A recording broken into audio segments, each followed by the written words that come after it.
we normally start with the journey of your personal life, Oh. but we really did this kind of backwards. But I think we really kind of want to understand, because it was kind of a concept I think all of us didn't really have intimate knowledge about. So you've really helped to help us understand that. So how in the world do you get to be the executive director of the Community Foundation? Well, you know, my background is in communications and journalism. I came to Washington to go to graduate school. I went to undergrad in Ohio. I'm a Midwesterner. I'm originally from Chicago. And I came to Washington to go to grad school because when I graduated from undergrad with this journalism major, I realized, you know, I don't think I really want to work at a newspaper, so let's see what else I can do. And at that point, I figured go back to school. So I came to Howard University, got my master's degree in organizational communications management to do more business communication. And right out of grad school, I got a job at this little company called Freddie Mac. In fact, at that time, they were just undergoing the name change. They used to be called the Mortgage Corporation. I don't know if anybody in here remembers that. Yeah. It used to be called the Mortgage Corporation, and that was the time when they were held by the Savings and Loans before it went public. And I was employed in corporate communications, and I've done probably every type of corporate communications with the exception of pure PR that it can be named. And when the company went public, they decided that they needed to really think about doing something that was philanthropic. And at the time, Fannie Mae, their chief competitor, had established a foundation. I was director of employee communications at the time, and my boss came to my office and said, you know, why don't you take a look at this community relations stuff and see what you can do with it? And literally, that's how I got involved in philanthropy. I don't think I knew how to spell philanthropy.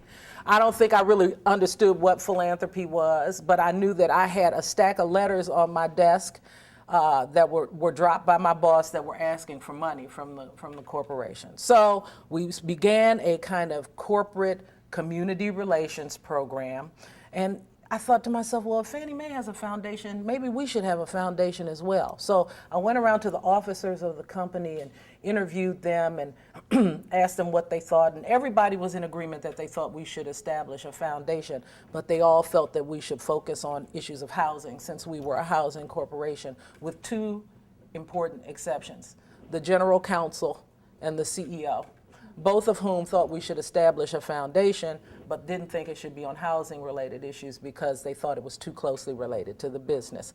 And so we identified, the CEO had a really strong connection to children's issues, and so we began to focus on children's issues. And the foundation was born in 1990. I was the first executive director of the foundation, and I left Freddie Mac in '96. And took over the presidency of the Community Foundation. So really, there was no real path. Now, it's very interesting. There are centers for philanthropy. Some are certificate programs. At University of Maryland, they have undergraduate classes in philanthropy. They're getting ready to start a graduate program in philanthropy. Now you can actually get training to do this stuff, and they actually get to play with real money and give it away to the community as well. But when I was doing this, it was the luck of the draw in many instances that you were, employed in the sector, because I really didn't have any training in it, but I had a passion for community. One of the things that's always interesting, we always like to interrupt when we have a nugget of knowledge here that's really incredible. Number one, you said there was no clear path forward, but there was in that you said yes. Somebody handed you a challenge. Yes. And you could have maybe bristled or said no, but you did. And the other thing is that now we recognize that philanthropy needs to be a part of a corporate structure, and you actually can get training and educated in the field of philanthropy, which I think is really, really, it says a lot about our country, I think, and we as the people. I don't know if we're late to the game or if we're innovators in the game, but I think that that's really interesting that we're approaching it that way. So when you took on this task, did it excite you? Were you like, wow, this is exciting, this is interesting, I think we can do a lot here? Or was like, oh, Yeah. No, I was really excited. I was really young too. So I was excited. I was young. I thought, okay, we can create something here. I had an assistant at the time who was very community focused and really did a lot of volunteer activities. So she was very helpful in the process. And she and I worked really closely together to try to develop something. Some of those volunteer programs that she and I created back in the early 90s are still in effect at the corporation, even though things are really getting a lot less focused on philanthropy. But some of that stuff still goes on, and even if it doesn't go on through the corporation, it may go on in the people that worked at the company who found volunteering at the local elementary school was something that was really interesting to them. So I took the challenge and jumped on it, and everything, each phase of my career in philanthropy has been a challenge. I mean, at the corporation, they gave me a bunch of money at the beginning of every year and said, now go forward and spend it. When I left there and went to the community foundation, they said, okay, go and raise some money and then you can spend it. So it was a totally different kind of atmosphere, but it was a challenge nonetheless. And as the times have changed, the challenges that have presented themselves have been different. Sometimes it's easier to raise money than other times. Sometimes we have events that occur that facilitate a lot of contributions, like September 11th, and we actually managed what was called the Survivors Fund for the survivors of the event at the Pentagon. And when we set that fund up, we were thinking, oh, maybe we'll get about $5 million or so in contributions, until Fannie Mae said, here's a $5 million check. And we ended up with $26 million in that fund, and distributed it most of the money. Some of it's in trust for some of the young people who were babies at the time. But that fund lasted for 7 years. We were the longest lasting fund serving people who were affected by September 11th. I could have never predicted that I would have had any experience in doing what is considered now as disaster philanthropy, and actually having a hand in developing kind of the best practice around how you can do that and how nonprofit organizations can work with families who are affected by major disasters. So all of these things have been new. Everything has been fun and interesting. I must say, I'm not a person who really enjoys galas that much, but we have one every year, and so I have learned to be more excited about putting the gala together, and they're always nice. So at the end of it, I'm always like, okay, yeah, we have to do it again. But I'm never thinking that way when we go into it. So it's been a journey. It truly has been a journey, and none of it was anything that I really had a roadmap for, but I have relied heavily on colleagues who came before me and were able to give me some assistance. So, one of the things that I always find it's really interesting for women, especially, number one, talking about money, because it's considered gauche, and so that's always interesting. Number two, asking for money, and then asking for money in a place that people, how do you ask? How do you get comfortable to ask people for money?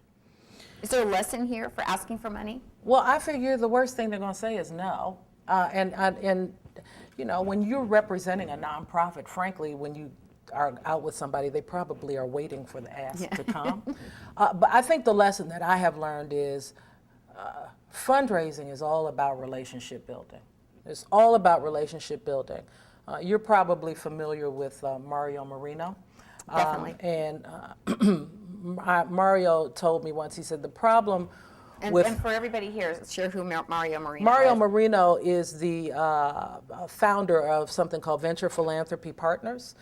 Prior to that, I'm losing the corporation that he had when he was in McLean, but he was based in Northern Virginia, a technology company that he had, and he has always been very philanthropic. Throughout He's the key here. He's left the area. He's left the area. But He's back in Cleveland. Yeah. He's from Cleveland. He's back in Cleveland. Yeah, but he's touched back. He does touch back. He comes back here because Venture Philanthropy Partners actually shares an office with us. We have a really good relationship with them. But he said to me once, he said, you know what's wrong with nonprofits? He said, they ask for money too quickly and they ask for too little when they ask. Wait.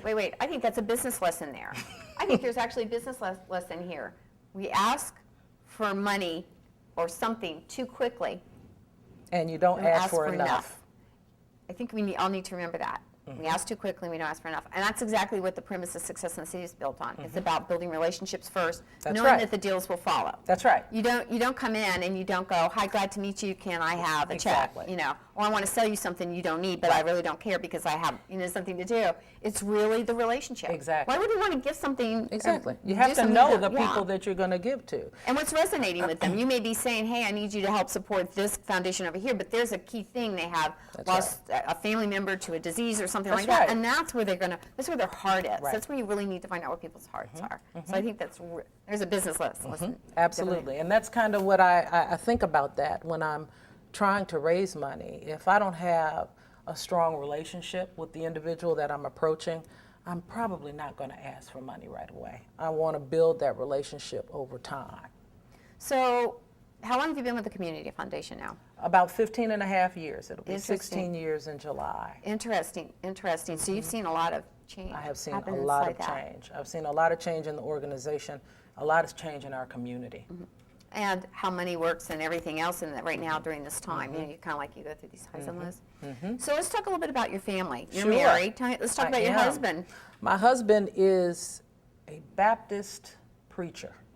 He's a pastor of a church in Baltimore, and he also serves on the Housing Commission in Baltimore. He's a bit of an activist, always has been, and I actually met him when I was an undergrad in Ohio. We went to the same University of Dayton in Ohio, and we met there.